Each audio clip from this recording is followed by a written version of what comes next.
Emily won't stop singing that trendy TikTok song. Yeah, they gotta stop playing it on TikTok. I like Sam Smith, but I don't understand why he's singing about someone going to do body work on a car. It's because he's gonna do unholy things there. It's a rat rod. We already talked about this. Rat rods are scary. About it? Because you won't stop singing it. Okay, stop. Can't stop, won't stop. God.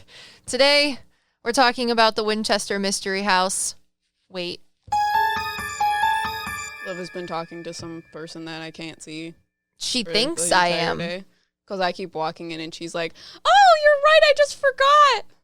I wasn't in the room, you know. However, I today, as a psychic medium, feel like psychic mediumship is a sham, that I'm a fraud and everything in the world means nothing, and everything that I need to do it and embrace is skepticism about all things metaphysical. So if you're new to this podcast, hello and welcome. I'm Liv. This is M. Say hi. No. And we're your meta sidekicks. We're psychic mediums, twin flames, and we bring you all of the metaphysical things that other things probably couldn't bring to you in the same way because we are psychic mediums. But like I said today, I feel like that is a lie. So Except she's talking to people that no one can see. I thought I was just talking to myself, remembering the things that we recorded. When have you ever remembered things yourself? I don't know. I've had to have gotten this far in life somehow, and I like to think that it's not all spiritualism, but just cognitive function of normal biological organisms. Maybe that's what claircognizance is for you. I, today, am a psychic medium who believes in nothing. I am a skeptic. You should make me believe. A lot of people have been asking us to react to the Winchester Mystery House, and we did on YouTube. And we reacted to Sam and Colby's Winchester Mystery House video. It's their finale of their Hell Week. With Celina Spookyboo and Call Me Chris. Yeah. Which was really cute because I like both of them a lot. So we reacted to Sam and Colby's Winchester Mystery House, as Em said, and we are going to start by, if you'd like, watch that video because it's in the description of the show notes. It's in the show notes below. But we're going to talk about the facts of the mansion because... The history. History, because they may not be facts. We don't know. History that I got from Wikipedia. And when we recorded our reaction to the Sam and Colby video, we didn't know anything about it except for something that I think popped into my head possibly, like me remembering the things while writing things down this morning, as Em said, of people whispering in my ears. But again, I don't believe that today because I'm very self-conscious. Well, we should do what we saw before we even watched the video. You know what I'm saying? You don't want to start with the history of it? We'll start with what we saw beforehand, and then we get into the history. I don't know. I think the history first might make it a little different because then people can, like, think about what we saw based off of not knowing anything now that they know things. I don't know. It's up to you. I want to start with what I learned today because when we reacted to Sam and Colby's video, we didn't know any of these things. Plus, I just like Sarah Winchester. I think she's really cute, and she had really nice eyelashes. Like, the only picture that they have of her on the internet and anywhere, she's got some dope-ass eyelashes. Okay. Girls would kill for that. I respect the grind. What, you don't want to do the history first? I can feel your energy. It's I just don't know what we're talking about. It's like when you poke a slug in its eye, and it's like, that's what your energy feels like. A retracted slug. Well, you don't know what I'm going to say, and I don't know what you're going to say. I'm going to tell you the history. Yeah. Okay. I don't know what's on there. And you're talking about fucking eyelashes. And I'm like, uh-huh. It's just an intrusive thought that I've had since we watched this video last week and reacted to it. I was like, damn, girl, you got nice eyelashes. I don't know. It's just a thing that I noticed in her picture. Anyways, the mansion is located in San Jose, California, presently. So Sarah Winchester married the firearms magnate. Is there a difference between magnate and mogul? I know both of them are like businessy terms that revolve around people being super wealthy or something, but I like the word mogul better than magnate, but is it interchangeable in this scenario? Do you know? I have no idea what you're talking about, so I can't help you out. It's an adjective. I don't think I've ever heard someone use that word before. Literally. So Sarah Winchester married William Wirt Winchester. And if you guys don't know who that cool dude is, he's the man that created the Winchester Firearms Company. She died in 1922, and 9 months after her death, her house that she built, now known as the Winchester Mystery Mansion or something, became a tourist attraction. So they didn't waste much time with that, I guess. It is built in a Victorian and Gothic styles, and it is renowned for its architectural oddities, hence giving it the term Mystery House. And her name was Mystery. Last night I was playing The Sims because I'm designing my Victorian mansion that I want to live in. Oh. And Jared came downstairs after coming home from his parents' house and looked at what I was doing. And I was like, this is our dream house. And he's like, it's a little dramatic. And I was like, what the hell do you mean? He's like, I think we're going to be more on a budget. And I was like, you have to dream big. This is my dream house. So I started telling him about the big grand staircase that I want in our house. Mm-hmm. And he doesn't think it's efficient to have a staircase that splits off into two sections. Okay, and he's never seen the Princess Diaries sleepover party where they end up going down mattresses and racing. He's like, I really want the efficiency of the staircases because I've built this house like where I lived before. And the most efficient is to have the staircase going up the stairs and then the basement stairs underneath it. So it takes up like the right amount of space and there's a lot of headroom. And I was like, but I want absolutely beautiful stairs that I can just lay in between the two staircases that meet in the middle and then go down to the front door and just stare at it because it's gorgeous. I want to have foot races up and down the stairs. With the ghost. I want my house to look as haunted as the Winchester Mystery House. So you just manifest souls there to hang out with?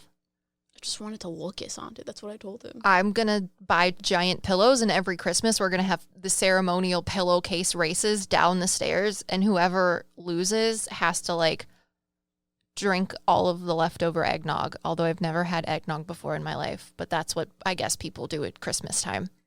Yeah, that's what this made me think of while you were talking about the Victorian style of this house. Also, the staircases do indeed need to be on opposite sides of the houses in an inefficient manner, because how do you win hide and seek?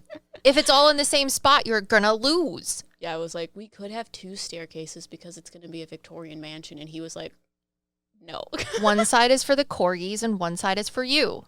Oh, the other stairs could be like the stairs in this house where they're only like 10 inches apart or something, or like 4 inches apart, and they're at like a 45-degree angle grade. You know what I'm saying? So that the corgi's small legs can go up the stairs. They curve back and forth 7 times. Mm-hmm. Yeah.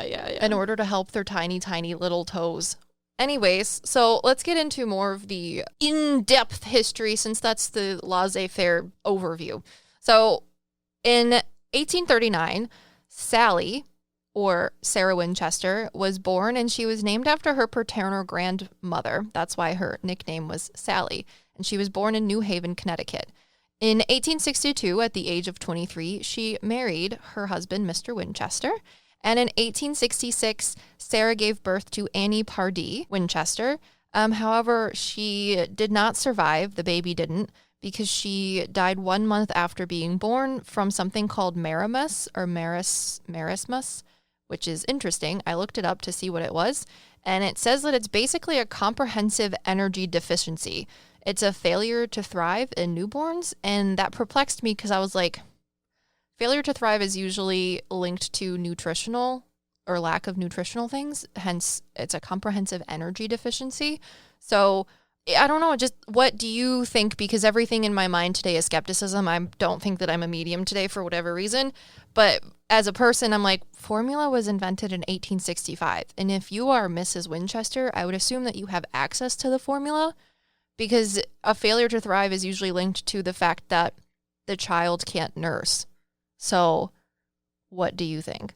Well, I have no idea what you mean by failure to thrive. Failure to thrive means that the baby doesn't put on weight. Oh. And marasmus is basically starvation. Okay. So I don't understand how the baby of a giant rich family dies of starvation, unless Sarah Winchester couldn't nurse for various reasons, because nursing is very hard. But if nursing was very hard for her, I don't understand why a year after formula was invented, as one of probably the most well-to-do families in America, they didn't have formula or couldn't have access to it for one reason or another. Unless the baby, in fact, did not pass from quote-unquote failure to thrive or marasmus.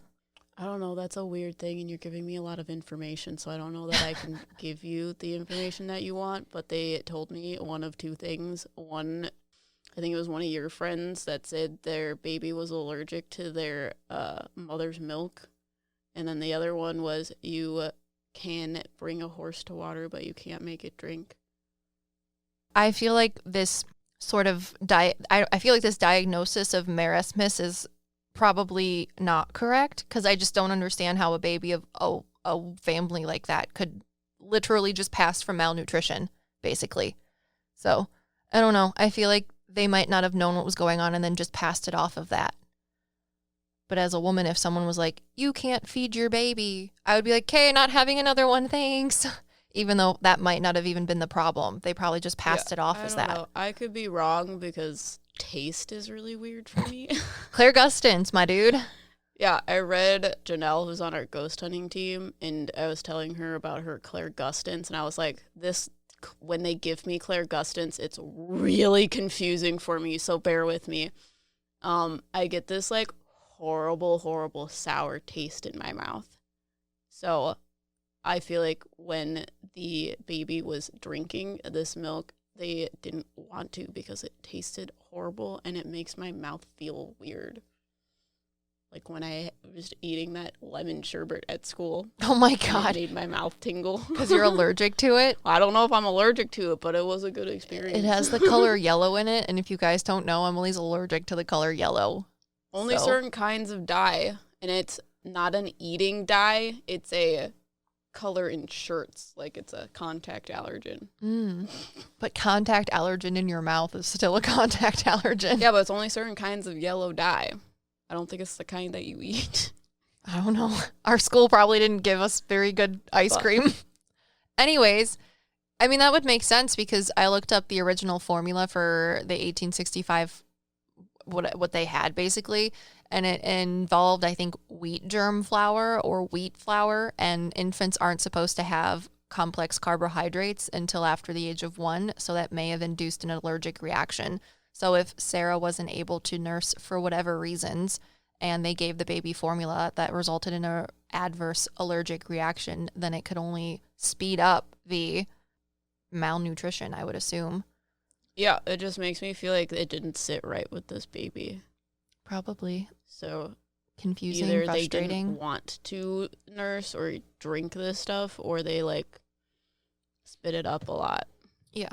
So that is my final answer to your question. Okay. Even though I know none of the things that you're talking about.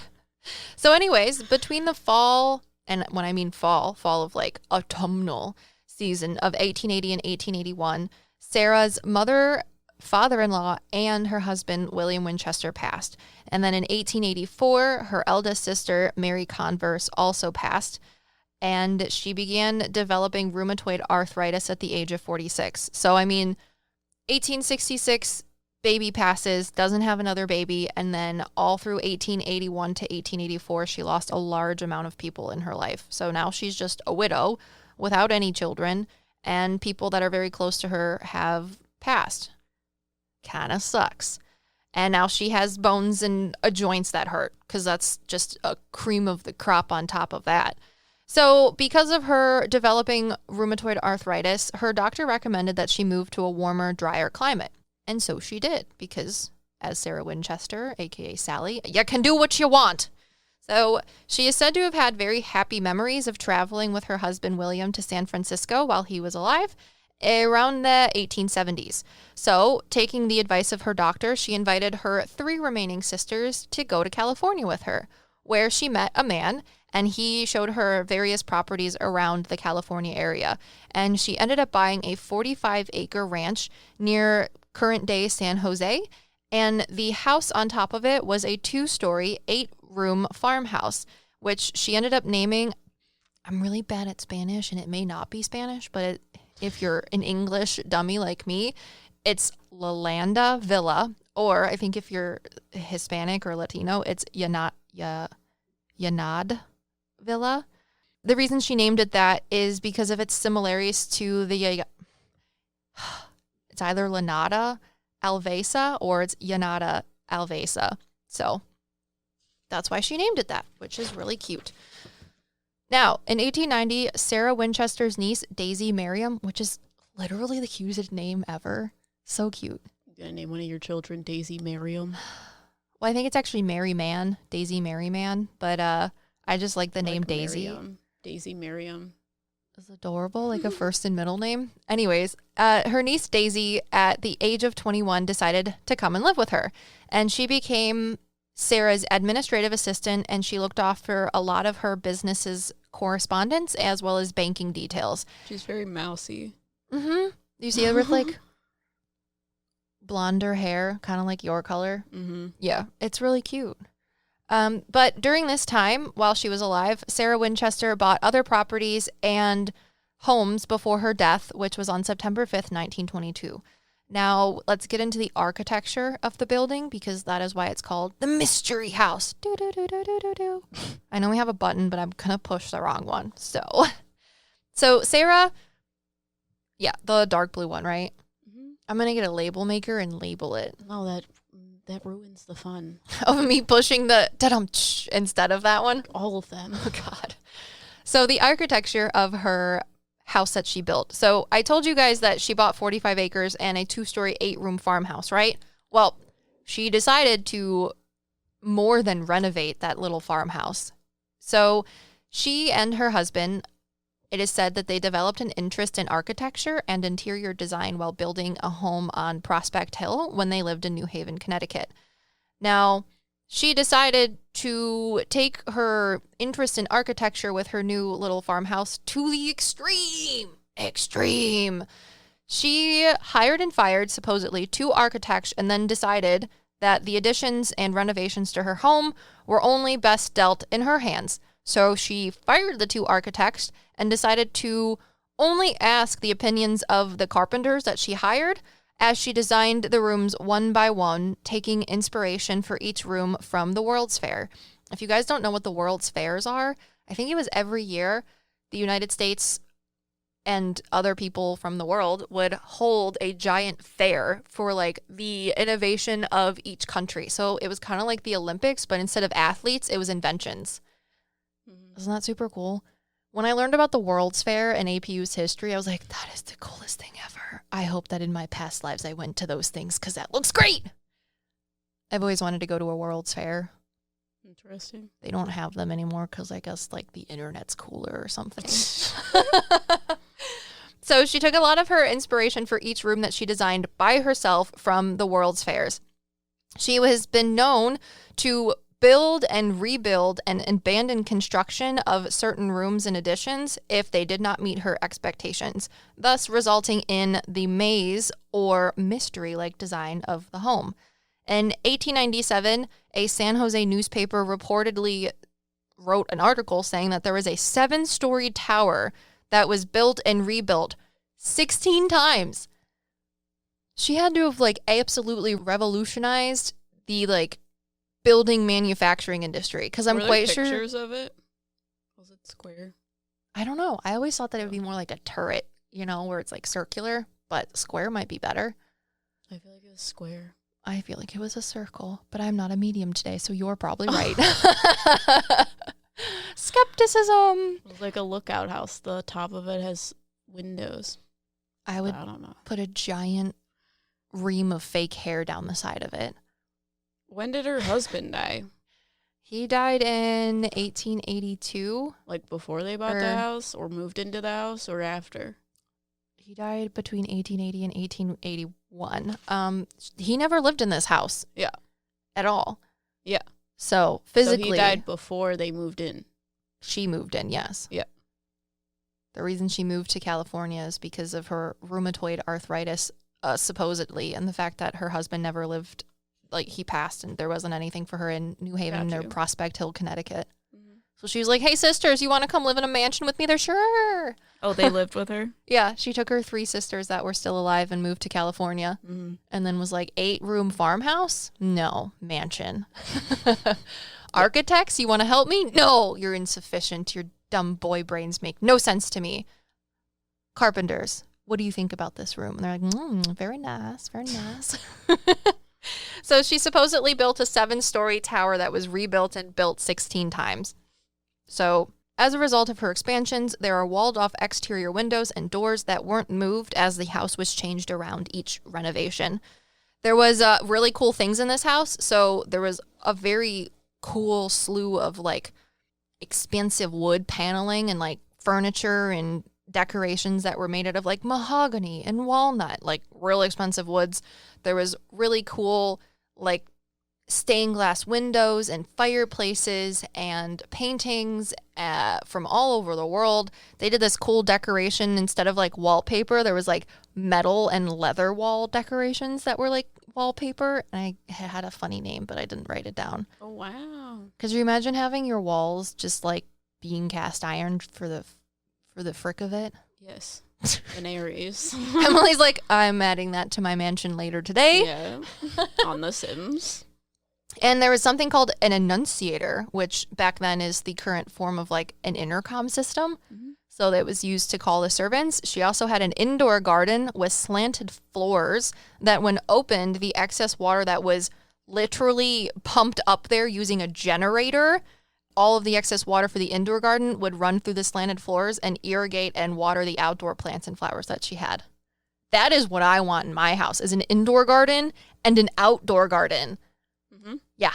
Yeah, my mansion has like a little, what are those things called? A greenhouse on the side of it. Yeah. It needs to be smack dab in the middle of your house, though.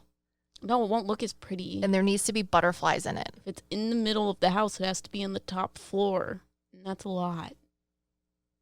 So, because it's entirely glass. Just like, you know.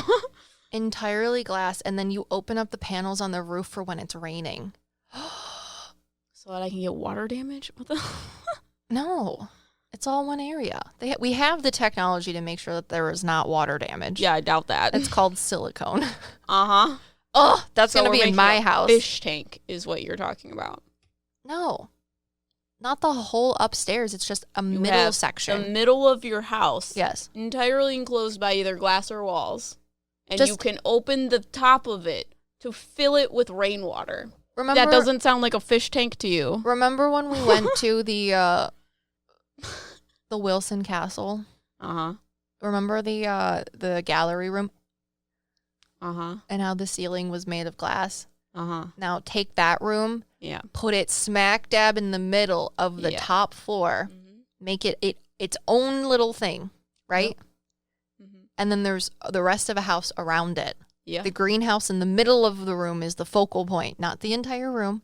And then when it rains, you open up the top of it to let the rain in. It fills in with water. We're not living in the same house. So that doesn't make any sense. There's going to be two mountains. You're literally creating a fish tank. A giant fish tank. And you want 2 staircases. Let me have my greenhouse in the middle of my house. Because filling a room with water doesn't sound like a good idea. I also want to have a fountain in my house that is more like a small wave pool that my herd of Newfoundlands and one house pig named Hamish can dunk their whistles in.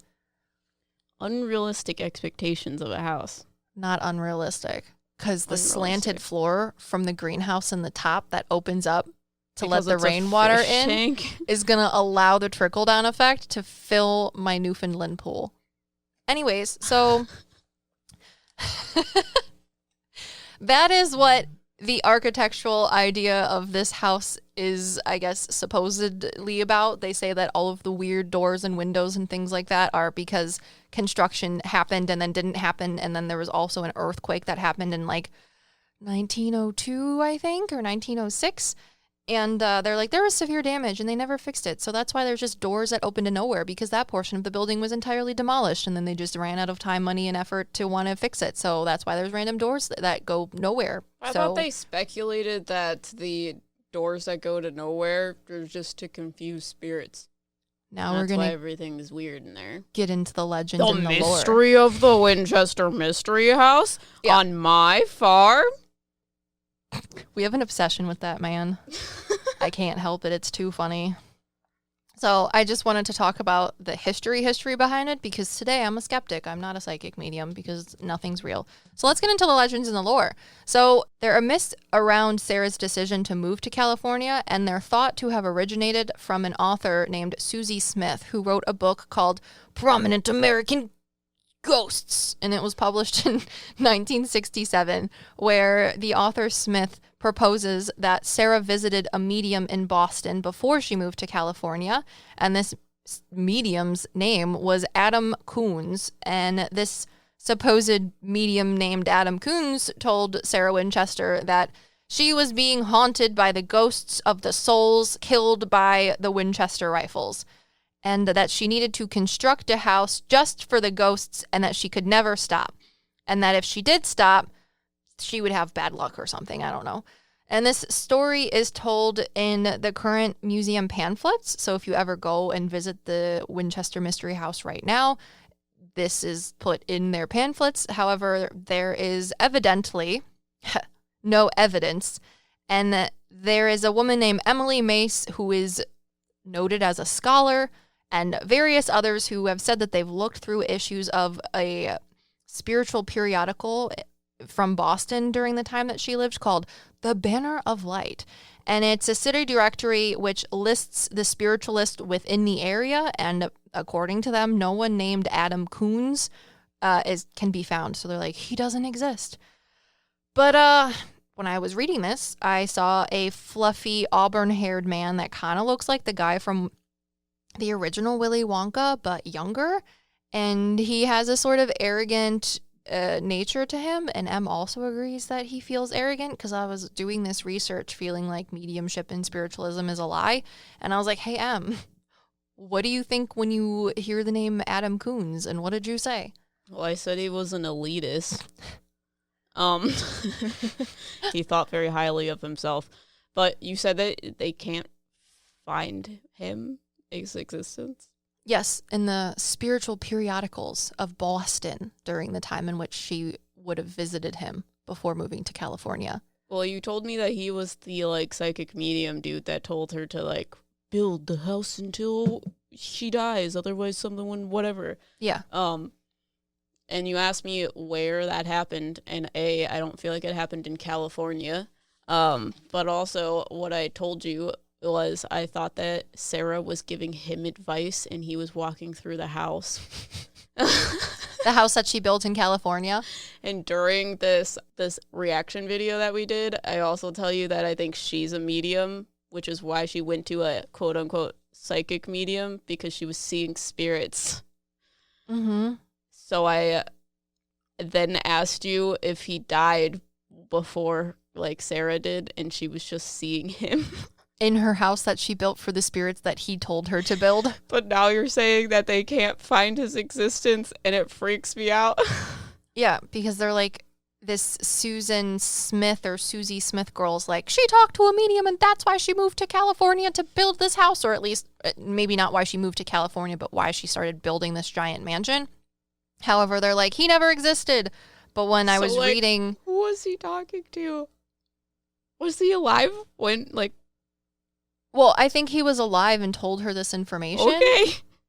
But I think it's funny that he's not in a periodical, because I feel like he didn't need to be in a periodical because of his elitist mindset of I'm too good, which is why... Oh, that's what you mean? Someone in a status such as hers went to go see him, because he was not listed in the pamphlets because he was too good to be listed with the, floozy charlatans, even though I think he's a floozy charlatan, so...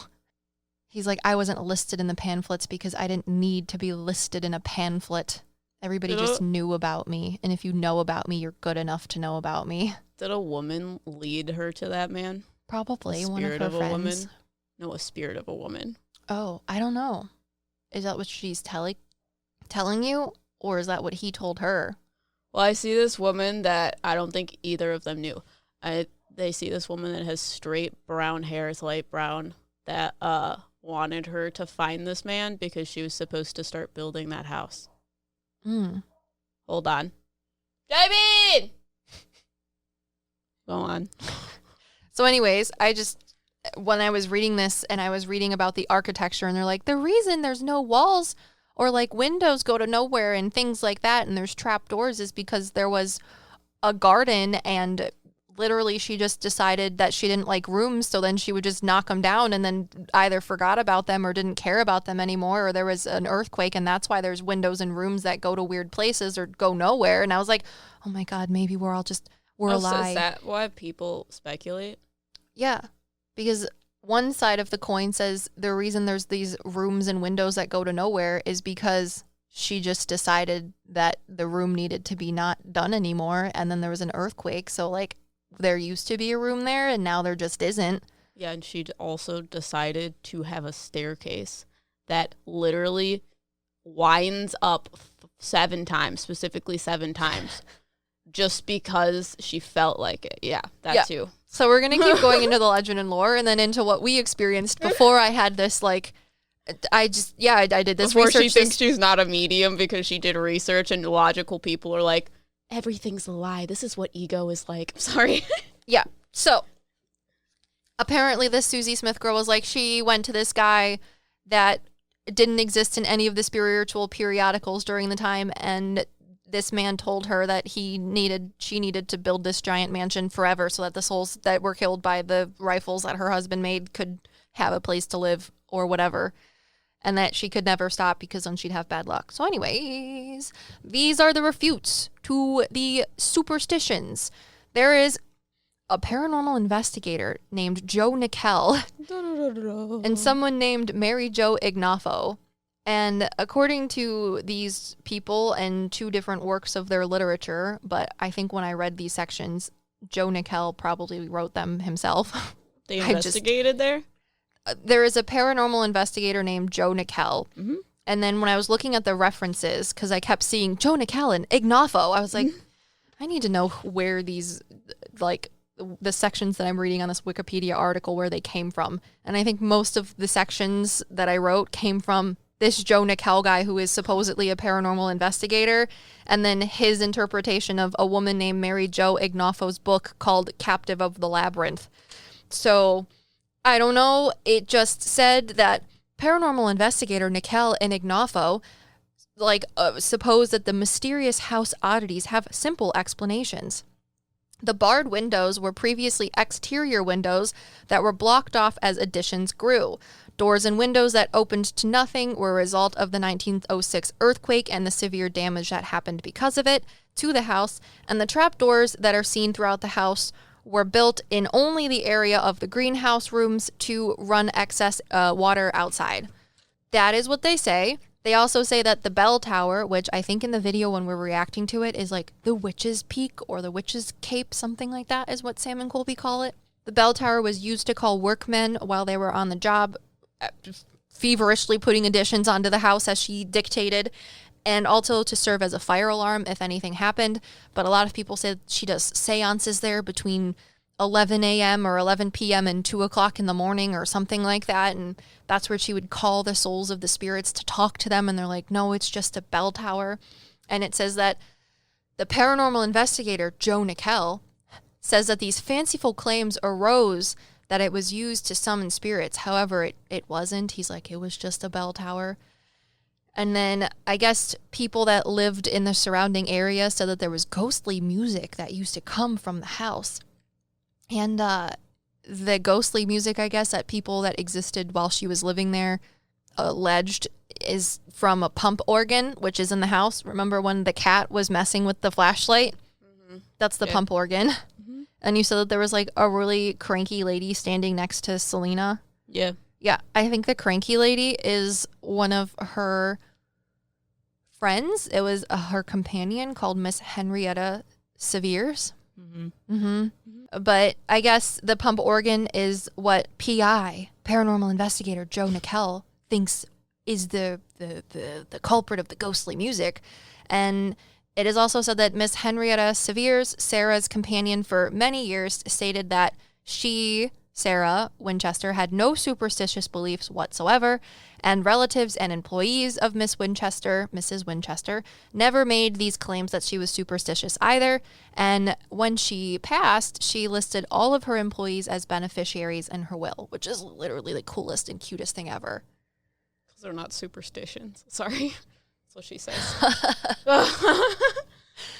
That's really funny. Yeah, because I was wondering who that woman was that seemed very severe near the pump organ with the cat on it, because I was like, I don't know if I want to say anything, because Celina was talking about like feeling weird or something, so I didn't want her to get freaked out, but it makes sense that it might have been Henrietta, which is a super cute name. But yeah. We should tell people that instead of metaphysical things that we believe in, we just believe in superstitions. That's what people think. They think we're occultists. Yeah, but it's a very dramatic superstition. I imagine superstitions as like the nursery rhymes of bad luck or some shit. Like, you step on a crack, you break your mother's back type of deals. Oh, yeah, you can only wear a pair of socks that you don't ever wash to, like, your athletic game so that you're great. That's why Em and I wear mismatching socks. Yeah, if you wear the same socks and you ride a horse, or if you ride in white, you're asking to get bucked off. Asking. Especially, well, okay. Our one friend, during one of my riding lessons, she wore white, which, again, bad move. She was asking to get bucked off. And then it started raining outside. And you guys were riding outside? And then she got bucked off. And because she was wet and in white, she was covered in dirt. Would you say that she's now known as a lady in white? Well, actually, it would be the opposite because she's covered in sand from the arena. Oh, man. So she's dirty. We need to have a wah-wah button. Anyways, I just also noticed that most of these things were cited or referenced to information from Mary Jo Ignafio's book, Captive of the Labyrinth, and then this supposed what is the paranormal. Book about? I don't know. I honestly don't know. I assume know. if it's titled Captive of the Labyrinth, it's about Sarah Winchester because she's the captive of this labyrinth. Obviously, that's why you're talking about her. Sorry. I don't know. And then there's I Joe know Nickel guy, who's apparently a paranormal investigator. Apparently. But yeah, those are the history things that I got from those things. And yeah, let's talk about what we experienced while we as mediums, psychic mediums, reacted to Sam Colby's video with Celina Spookyboo and Call Me Chris. So before we started the video, I was seeing this petite woman with very, very thick curly hair that was pulled back into a bun. And I essentially talked about her being crazy, probably because that's what people's perception of her was. And I see her in this room, which I think is the bell tower, that circle room.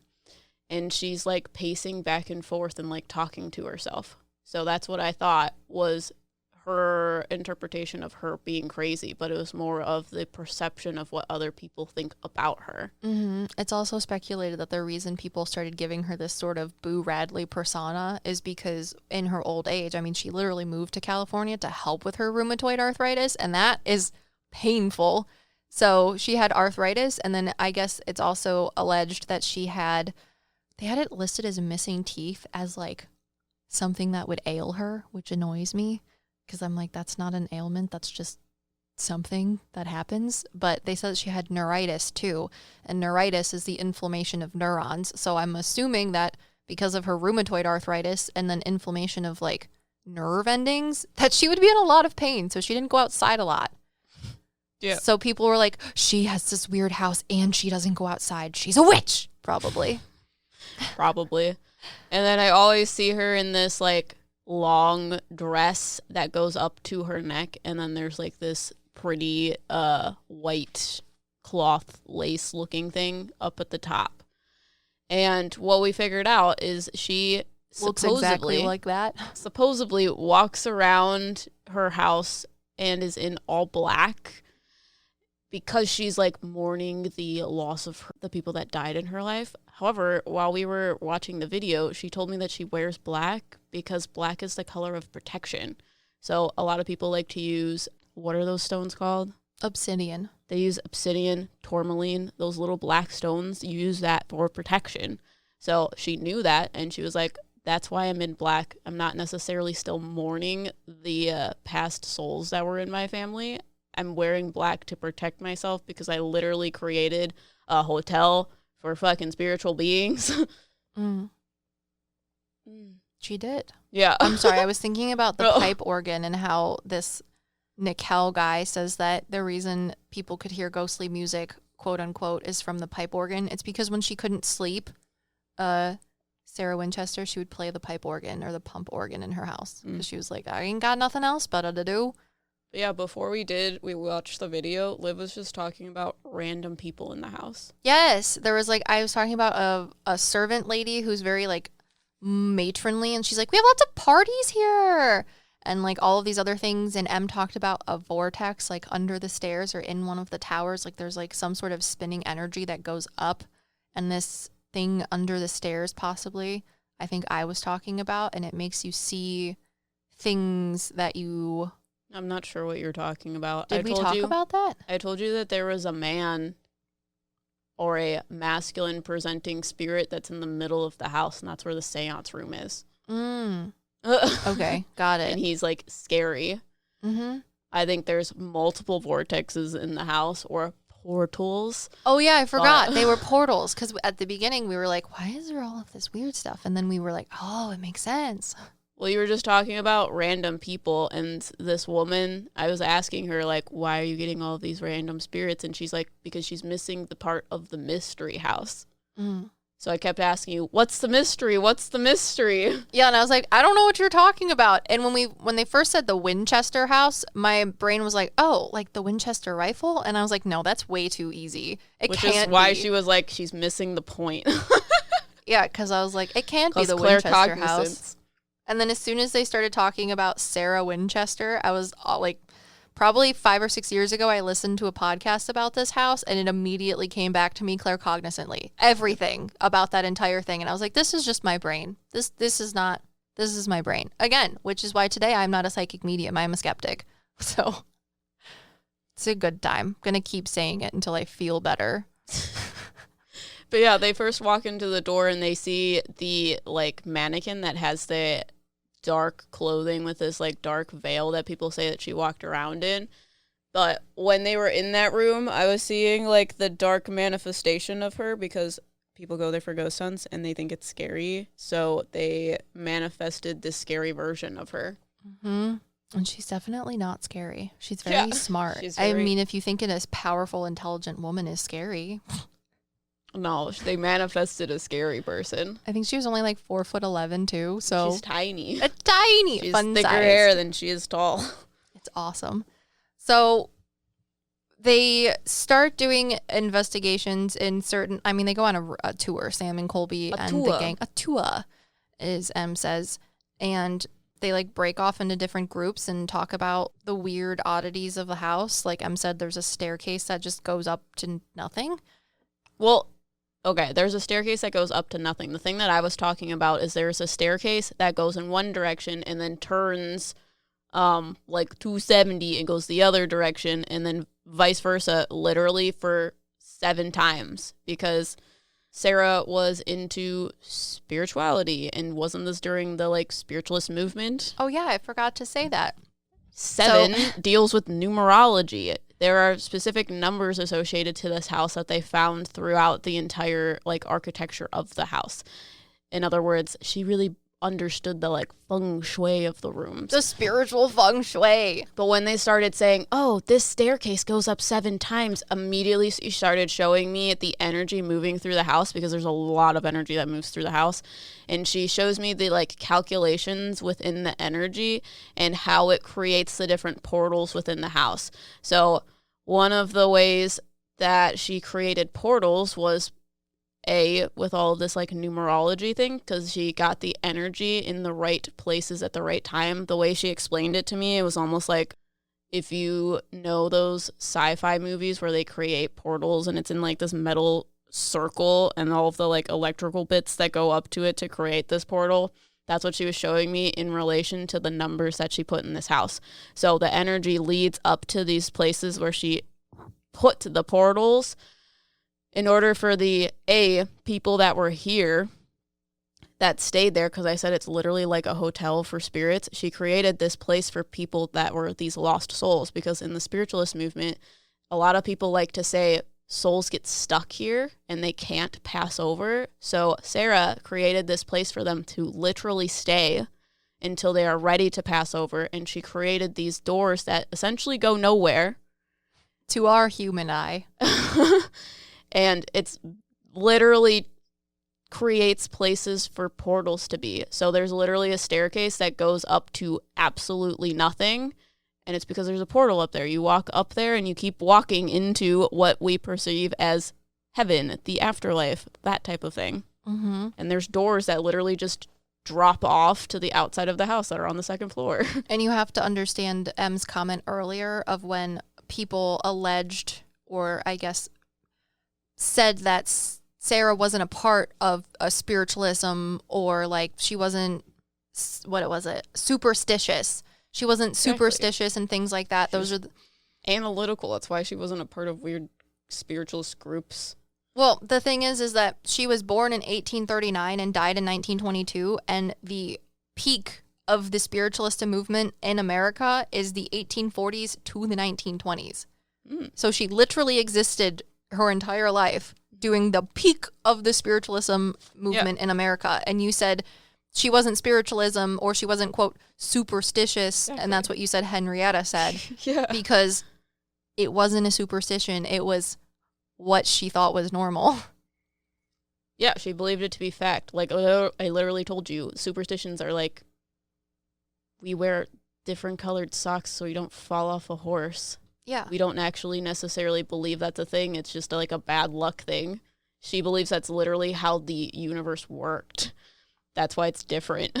Mm-hmm. It would be like calling your religion superstitious. Yes, exactly. So, I just wanted to point that out. That's why it's weird. That's why they're like laughing at it. They're like, that's funny. Yeah, exactly. I just wanted to point it out so the listeners could understand their viewpoint of like, that was not a superstition. It was just normal. Yeah, I think the numbers that are in this house are 7, 11, and 13, and that all adds up to, is it 22? I don't think 7, 11, and 13 add up to 22, do they?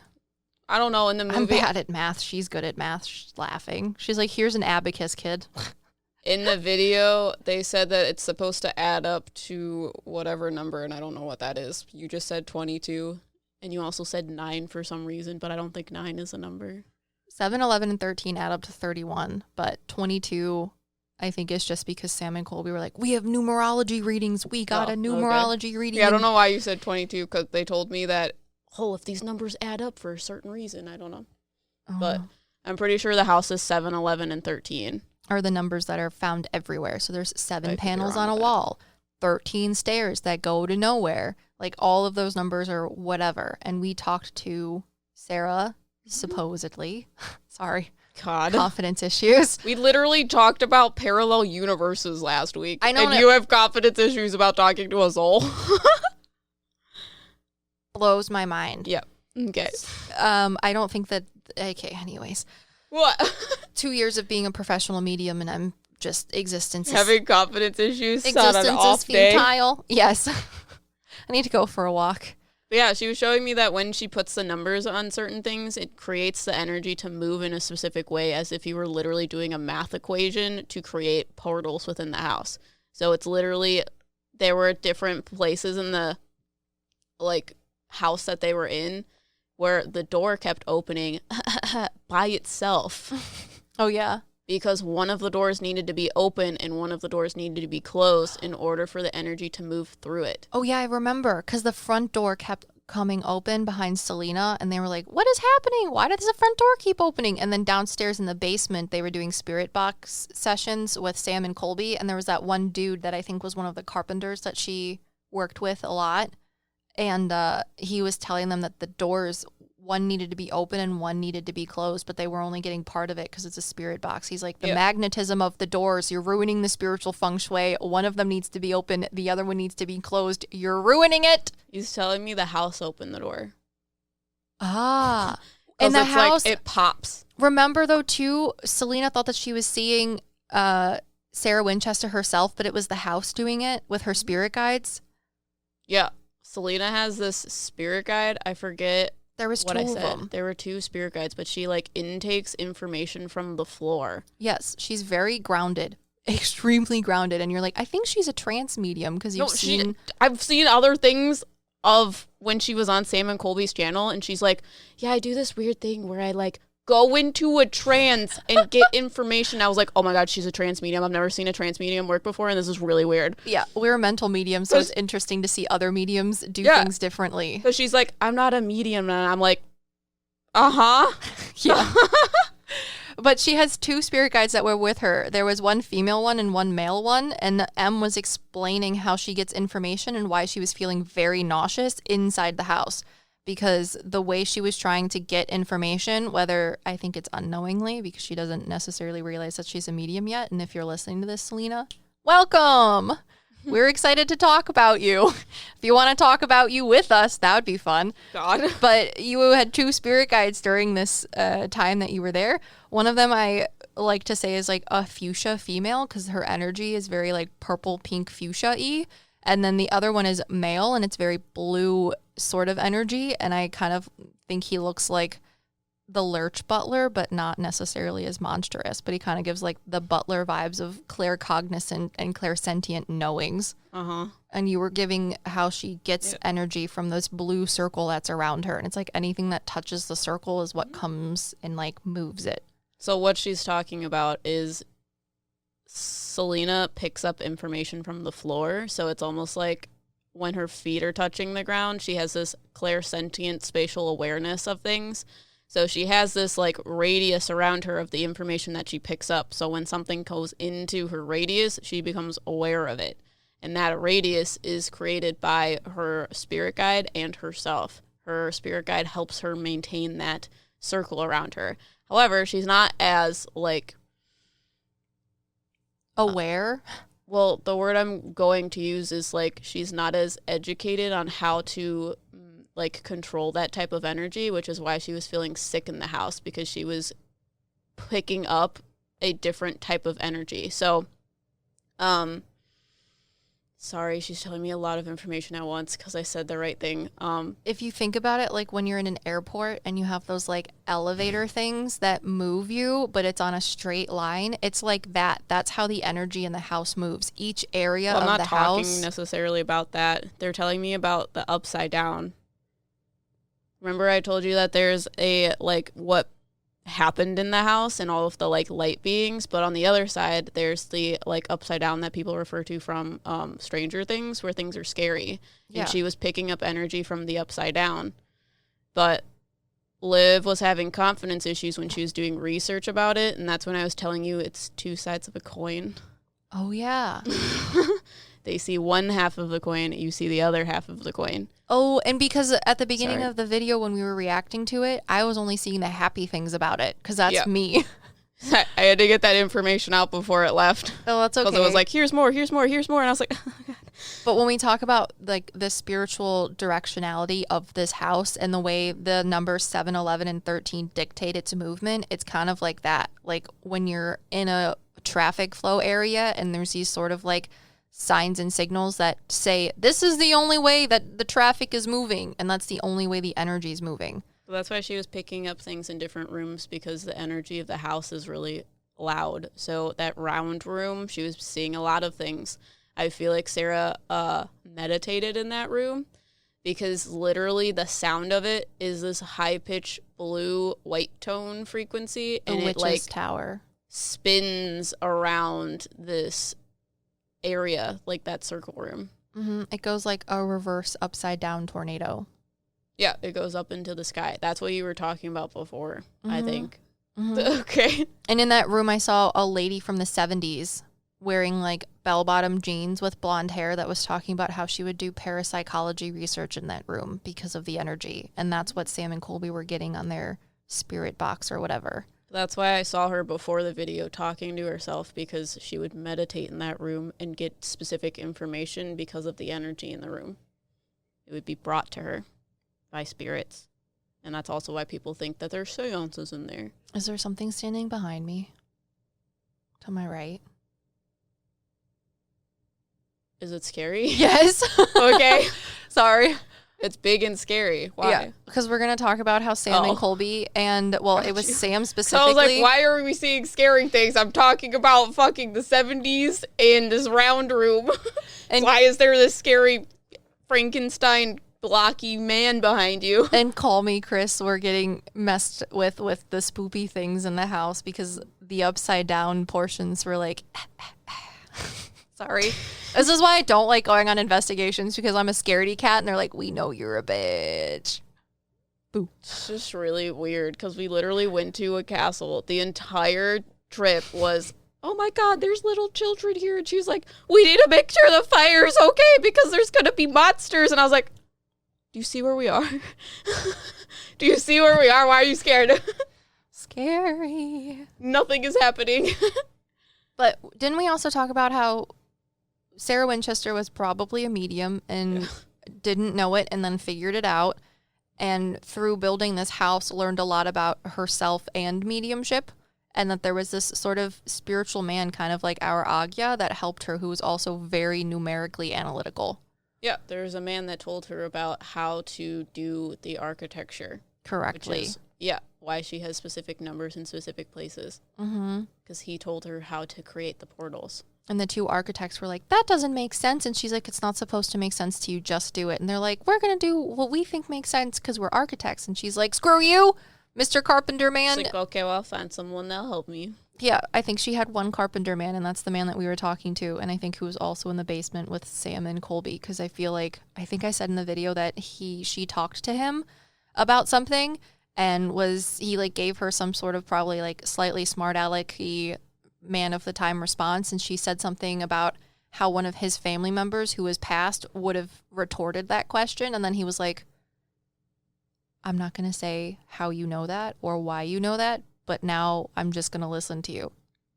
And they became almost like partners in creating her masterpiece of architectural elegance or something. You're talking about the carpenter guy and Sarah. Sorry, you started talking about Sam and Colby in a basement.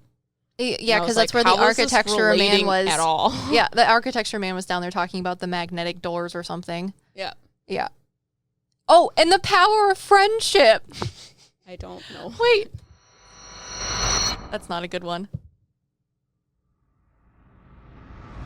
God, I hate the box one. What is this one? The one that you wanted before? The power of friendship. What it needs. Yeah, it does. They were talking about, like, Sarah Winchester was talking to all of them intermittently about, like, doing things and creating things and understanding things together. And basically it was just, like, literally SpongeBob with the rainbow above his head, but instead of imagination, it was the power of friendship. And I'm going to keep saying it because it makes me feel better. So what that means is they were doing a spirit box session. I wanted to say section. And when they were doing this session, they were doing like the SS method, and the thing that kept going through the spirit box was together, friendship, that type of thing. And it's because the house was created to bring people here. So together, that is why the house is built here, because it's literally a hotel for spirits. To come to, enjoy, do what they'd like, and pass either over into heaven because they haven't, or a leeway between both worlds because souls that are in heaven can also decide to come here. So when we do paranormal investigations, like there was someone who was very perplexed when we did our Wilson Castle investigation. They're like, I really hope that what you said to Sarah can make her soul pass over into the spirit. And I was like, I need you to understand right now that she is in heaven. Yeah. And she's also created a space in this house that she can visit that is spiritual. So it's here, but it's also not here, where she's in heaven.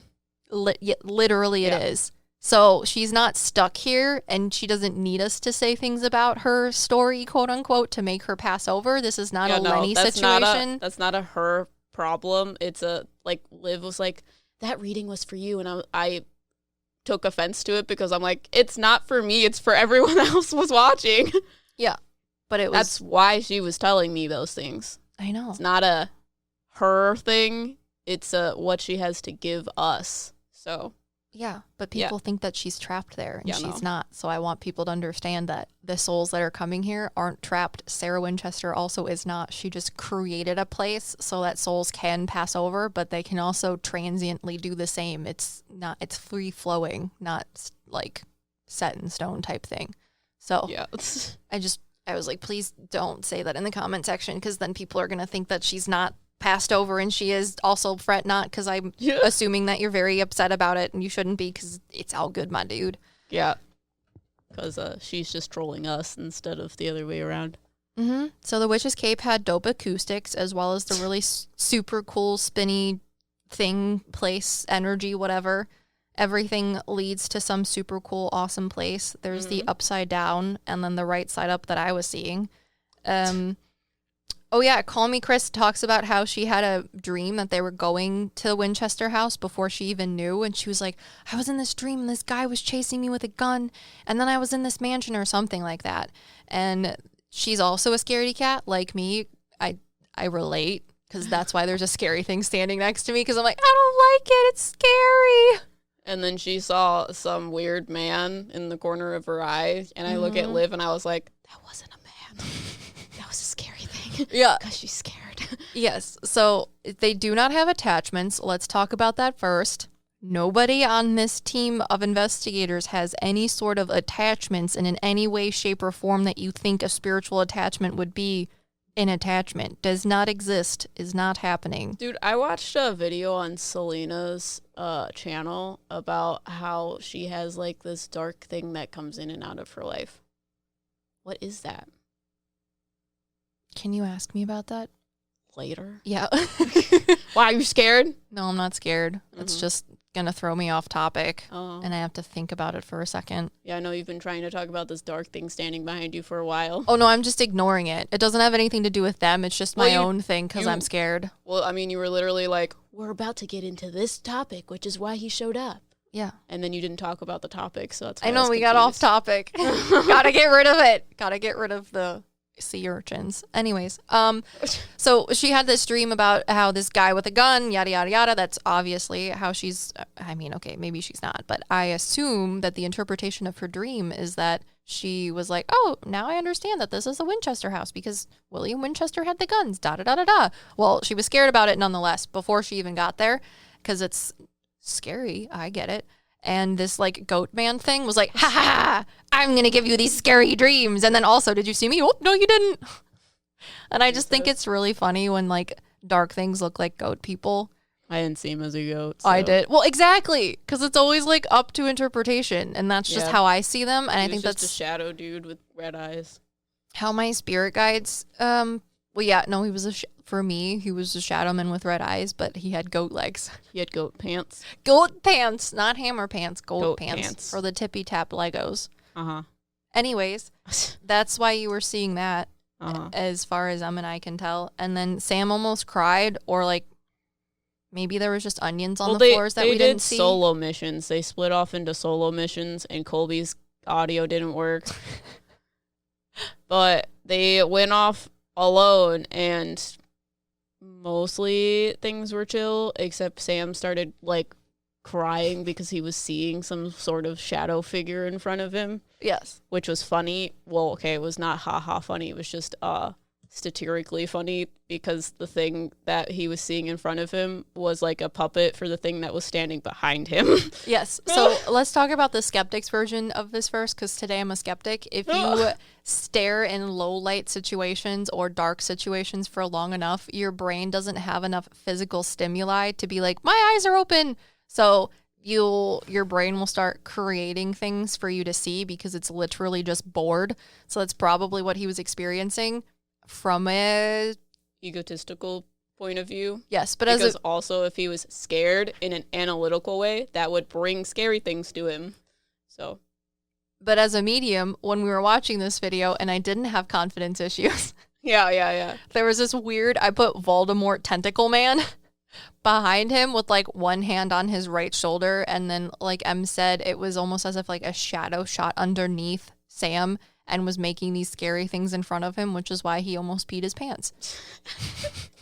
Because he was scared. That would be a good reason. Call Me Chris was scared, and it manifested these spoopy things to get their scared energy, because that's they were there because there were manifestations of everyone's spoopiness, but they came to them or manifested out of nowhere to spoop them more. Yes, to get more energy. And it worked. So I just think it's funny because it's interesting. I am that's gonna be you. It is me, and I'm trying not to have it be me. You gotta. I was gonna say something inappropriate that can't be on YouTube. So I'm gonna say it in the non-inappropriate way. You gotta have confidence. So insert a different word here. I'm trying to think of witty C words to say. I can't think of one.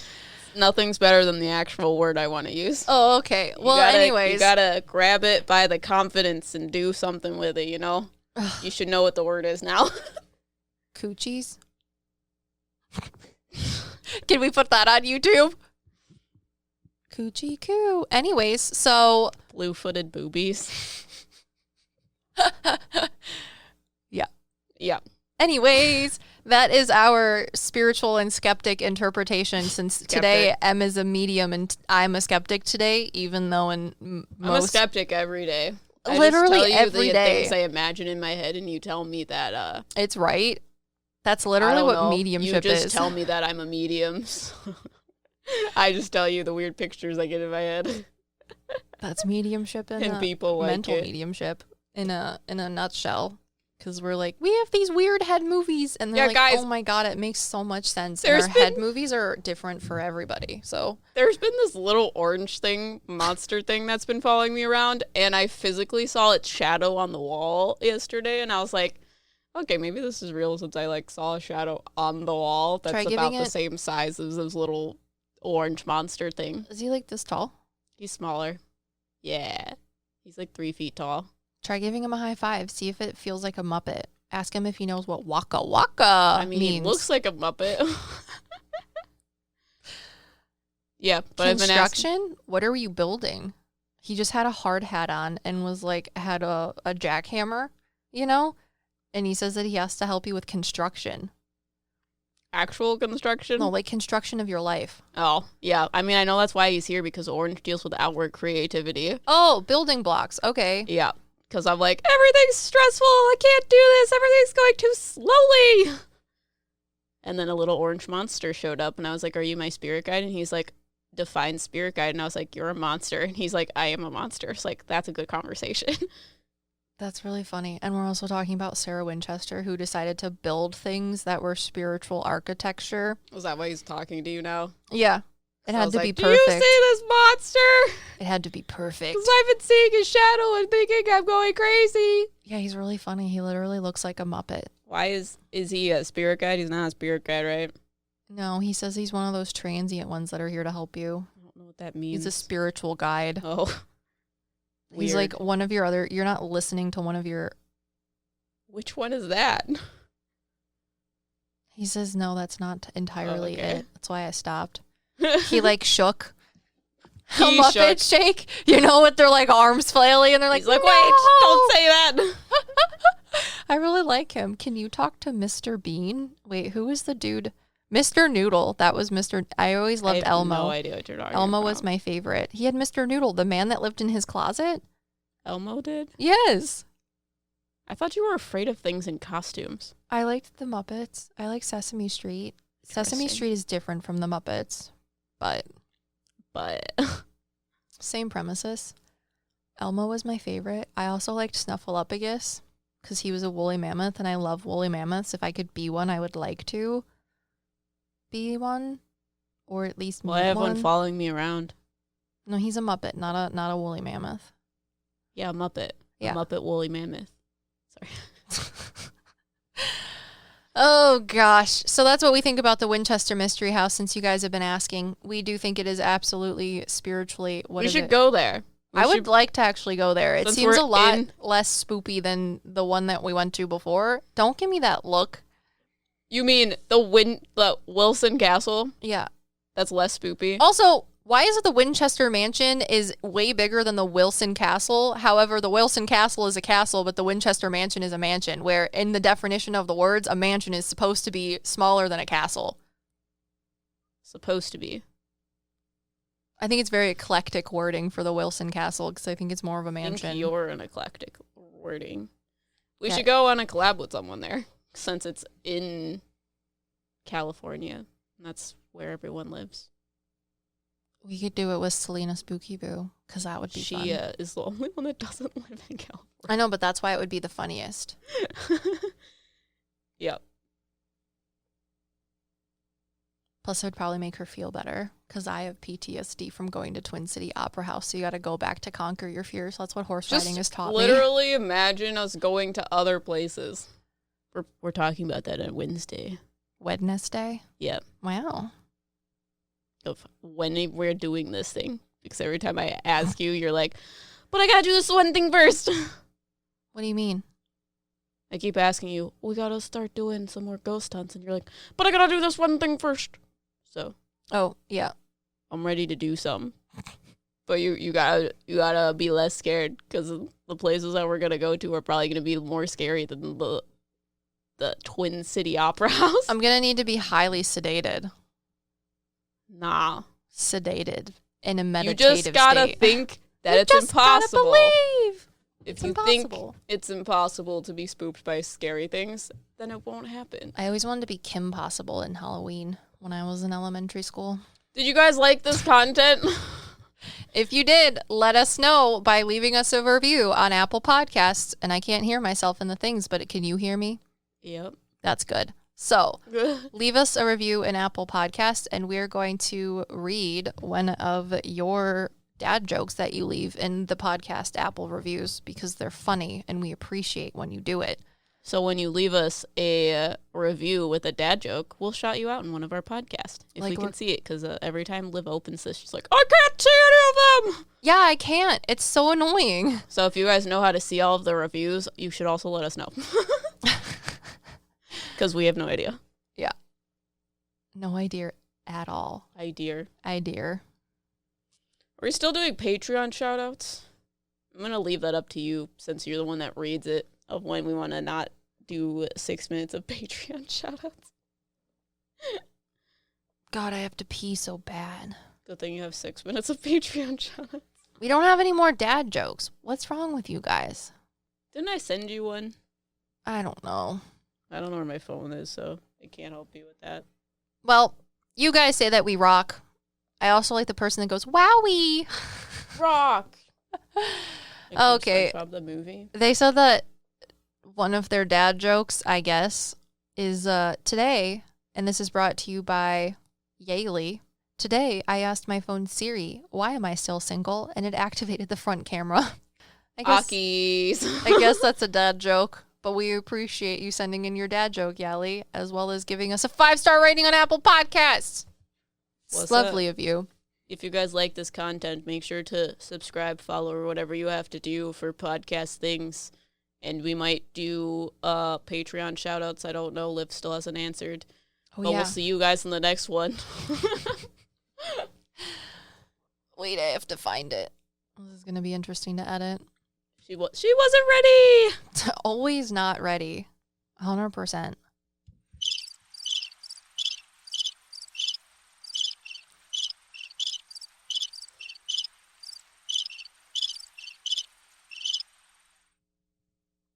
It's not going to let me see anything. I'm going to pee my pants. You gotta go to patrons. I have 8,000 pages of you guys, and I'm going to pee my pants while trying to do this. Can't. Hits all hear of the myself buttons on the audio interface. All right, so we are going to shout you out because we still don't have 400 patrons. Once we have 400 patrons, we're not going to say your names anymore. Please help me. O'Reilly. Count on the professional parts people at O'Reilly Auto Parts to recommend the best products for your vehicle and budget. Get maximum cooling system performance for 10 years or 300,000 miles with peak long life universal pre-mixed antifreeze and coolant. Now just $3.99 after mail-in rebate. Limits apply. Stop by O'Reilly Auto Parts today or visit O'ReillyAuto.com. O'Reilly Auto Parts. At the Home Depot, we have Black Friday savings all through November. And with that comes a joyful holiday bustle that we just love to hear. Although we also love the sound that comes after the holidays, when people put their new tools to use. In fact, we love it so much, when you buy select Milwaukee M18 kits, you'll get an extra tool for free. So after you're done filling the air with holiday magic, you can fill it with the sounds of doing. The Home Depot. How doers get more done. Peloton, let's go! This holiday, with the right music and the right motivation from world-class instructors, We're gonna pick it up a notch. It's the holiday season. you might just surprise yourself with what you're capable of. Work out to thousands of live and on-demand classes, from running to cycling to yoga. Try Peloton risk-free with a 30-day home trial. New members only, not available in remote locations. See additional terms at onepeloton.com/home-trial. Peloton, motivation that moves you. So thank you, because without all of you guys, this would not be possible. We have Ziggy, Misty, Living Susie, Noelle, Jocelyn, Leanna, Kate, Adrian, Leah, Nancy, Chloe, Astral Heart, Jen, Cindy, Pink Lady, Joanna, Lily, Anthony, Elizani, Trinity, Because Jenna, Kara, Kimberly, Delilah, Judy, AA, Hazuki, Lights at Midnight Podcast, Byron, Elise, Kenya, Brianna, Chloe, Lena, Rob, Jennifer, Metric, Nancy, Christine, Astral Walker, JT, Savannah, Christy, JD, Sarah, Todd, Eureka, Mia, Isabel, Jeremy's Random Life, Alex, Emily, Azael, Haley, Idhara, Faith, Alex, Caitlin, Suzuki, Sasuke Magician, Ciara, Laurel, Sierra, Lori, Mercedes, Christine, Terry, Christina, Sky, Marie, Sheba, Elise, Stephanie, Jake, Kiana, Tiger Lily, Chloe, Camilla, Natalie, Juan, Michelle, Joshua. I think I said your name was Jun last time. I'm so sorry. I'm dumb. Juan, Veronica, Miranda, Parker, Jennifer, Lauren, Shun. Oh, no, there it is. I got one probably. Esther, Brianna, Salvador, Hannah, Alexis, Aquarius, Natasha, Tiana, Izzy, Kat, Kate, Ashley, Anna, Paisley, Sharon, Melissa, Raggle Maggie, Tuesday, Sarah, Cole, Mama Llama, Danielle, Susie, Lisa, Charlotte, Logan, Allie, Leslie, Danielle, Jason, Kayla, Practical Sapphic, Samantha, Janice, Angelina, Justin, Kathy, Ashley, Veronica, Eureka, Rec, Baby Chim Chim, Gibby, TMQ, 927, Lexi, Petra, Sinji, Liam, Jay, Pamela, Lucas, the Spider Fanatic, Jasmine, Emily, Lolo, Keely, Lacey, Jintair, Ashley, Lanita, Kara, Sandrine, Kiera, Jennifer, Paige, Rena, Samantha, Clarissa, Laura, Charlie, Brittany, Miss Alice, Nelson, Sarah, Ashley, Sarah, Angie, Julie, Colleen, Synth, Sherry, Hannah, Ryan, Amy, Tasha, V, JCLO, Leslie, Shelly, Grisha, Jay, Denali, Jasmine, Julie, Brittany, Paige, Marion, Christina, Christopher, Sarah, Connor, Alicia, Vanna, Amber, Cece, Joylyn, Paige, Brooklyn, Courtney, Rita, Abril, Aki, Karina, Sergio, Katya, Asteria, Stephanie, Brandy, Gaymeyer, Book, Lee, MM, Ashley, Dallas, Sarah, Elisa, Gannon, Veronica, Chris, Emily, Meredith, Lindsay, Beth, Ashley, Annalie, Tara, Brandy, Hazel, Marcy, Rosira, Megan, Faith, Jessica, Yassi, Glow, Francesca, Amba, Brooke, Ellie, Mia, Flavende, Leanne, Ocorona, Liliana, Anya, Abby, Kayla, Sarah, Abril, Sarah, April, Ashley, Cassie, Gramillion, Joanne, Keisha, Helen, Natalie, Alex, Sarah, Amanda, Tuna, Izzy, Katrin, Alexa, Shareholder, Sophia, Bria, Katie, Leanne, Bees, Brittany, Kendall, Shandy, Riley, Riker, Lillian, Lucretia, Christian, Kima, Samantha, Erica, Ian, Vanessa, McKenna, Shannon, Cindy, Kylie, Mev, Trinity, Cass, Anthony, Violet, Peyton, Mac, Jenny, Laurel, Bradley, Naz, Sherry, Katie, Charles, I didn't mess up your name, Katie, Flo, Abby, and Malake. Thank you all to our patrons, because without you, we wouldn't be able to make this possible. Again, like, follow, subscribe, whatever you do for podcast, and we'll see you in the next one. Emily, you want to say it? No. We are your meta sidekicks. Oh, wow.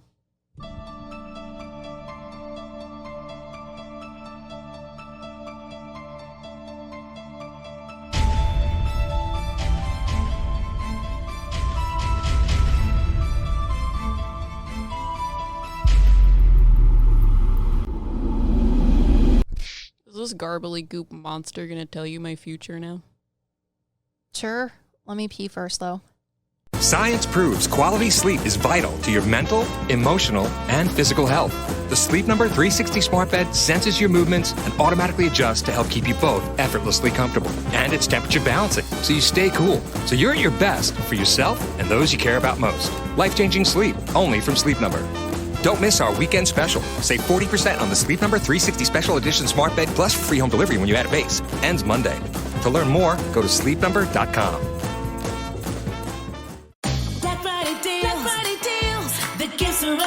Shop Black Friday deals at JCPenney. This weekend, get 1 to 2 carat total weight diamond rings, studs, or bracelets in 10 or 14 karat gold, now $899.99. Home Expressions Soft Touch Twin Sheet Sets, $699. And Champion Activewear for the family, 40% off. We got your holiday. Black Friday deals. Shop, JCPenney. Offers valid on select items 11/11 through 11/13. Excluded from coupons. Exclusions apply. See store or jcp.com for details.